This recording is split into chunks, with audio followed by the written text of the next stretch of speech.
Hello, I'm Aaron Berrigan, and my presentation is on Greek architecture and its influence in the modern world. The prompt that I wrote for my essay was how has Greek architecture influenced architectural design in buildings such as the Brandenburg Gate in Germany and the Capitol building in Washington, D.C., and what does the architecture represent?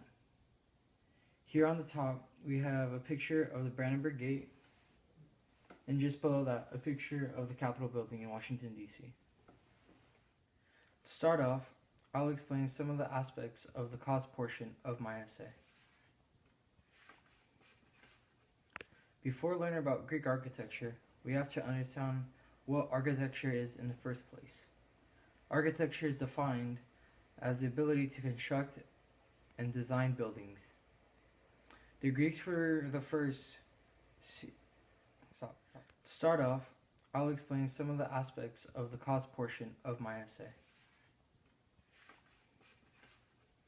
Before learning about Greek architecture, we have to understand what architecture is in the first place. Architecture is defined as the ability to construct and design buildings. Greek architecture was first majorly seen as early as 900 BCE. They were best known for having large, white marble columns designed with Doric-style lines made into them. Their structures would also accommodate the Greek people. This allowed for large gatherings of people to come together or to celebrate important events. Here is a picture of the Doric style of column.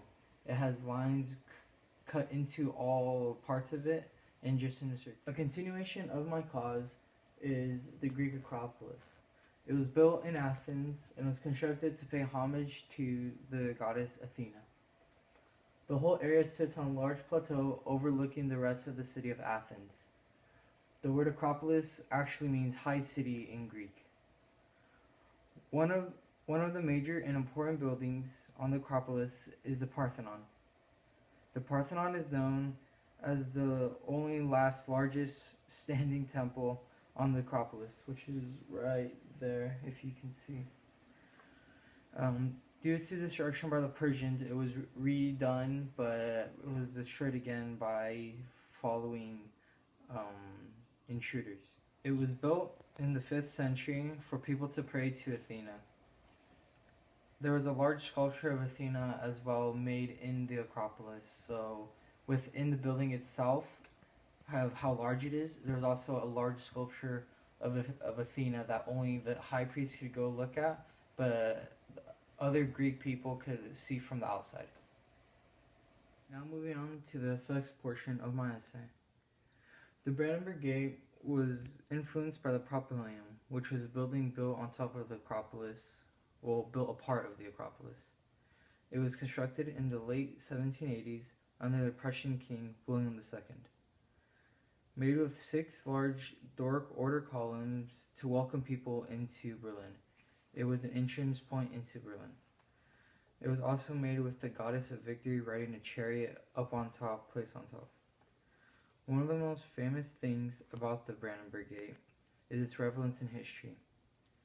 During the 1960s, when there was a dodgy point during the Cold War, JFK went to Germany and he gave his famous "We Are All Berliners" speech. Also again in the 1980s, President Ronald Reagan went to Berlin again during the Cold War and asked the leader of the Soviet Union, Mikhail Gorbachev, to tear down the Berlin Wall, which was causing problems and had been causing problems.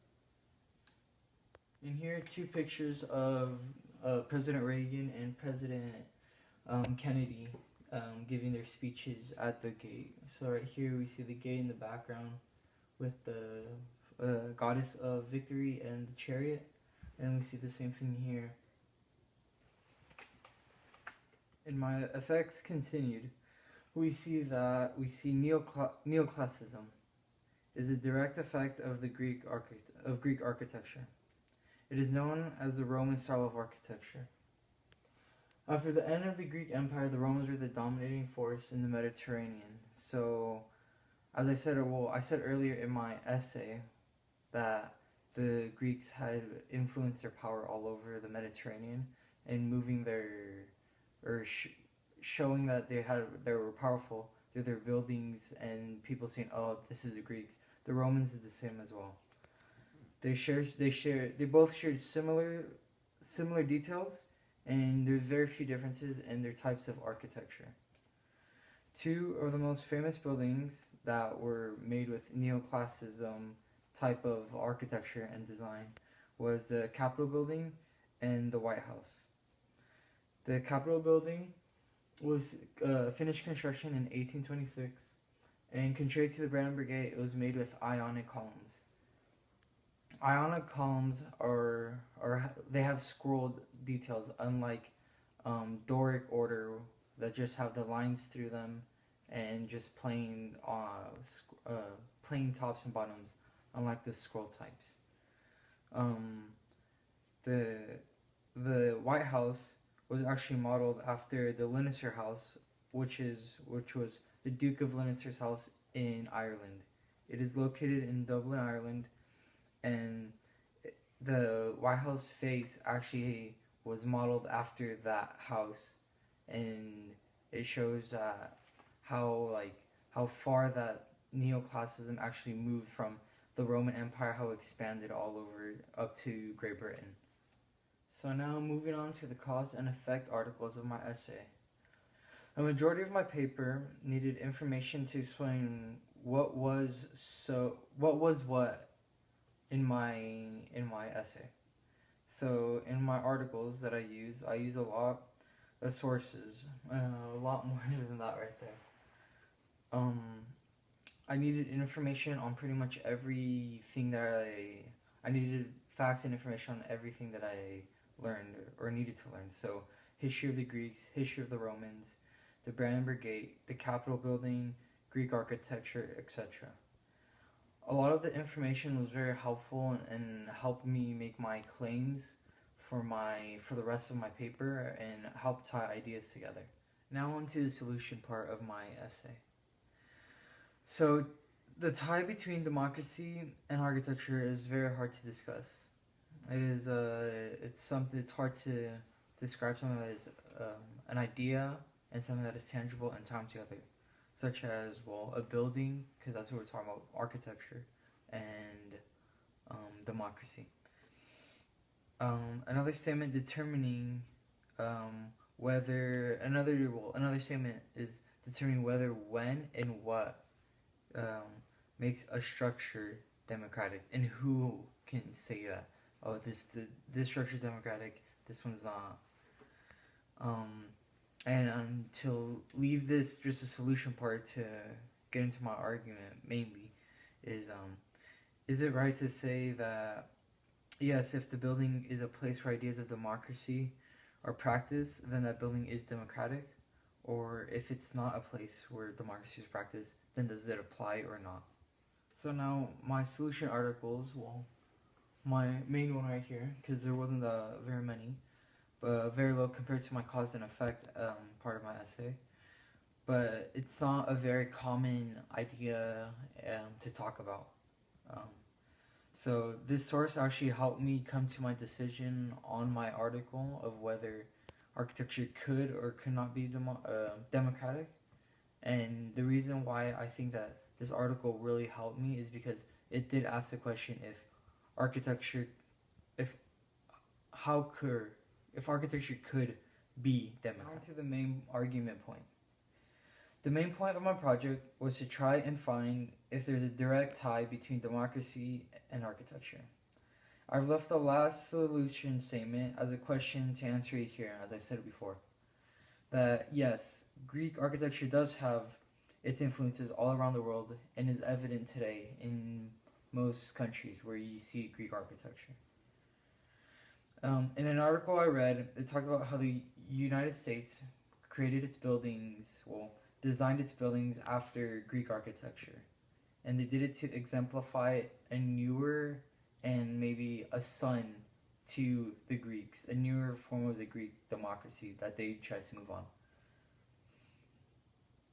Just because we practice that way of government as being, democracy, as they did. So we try to exemplify them, as I said before. But one thing is one thing is, no, I don't believe that we can't assume that a structure can be a democratic structure or not.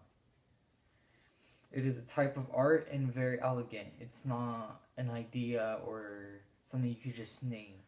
There are buildings in places such as Russia where Greek architecture is seen, and we know that they do not practice the same type of government like that we do, and we also have our differences over it. Buildings can't make choices, but in some regard they do represent something. The Capitol building does. It represents the magnificence of the United States and what we are able to accomplish and do in the world, or what we have been able to do in the world. The Brandenburg Gate served as a beacon of hope for the people of Germany, of both East and West Germany, during the Cold War and even now.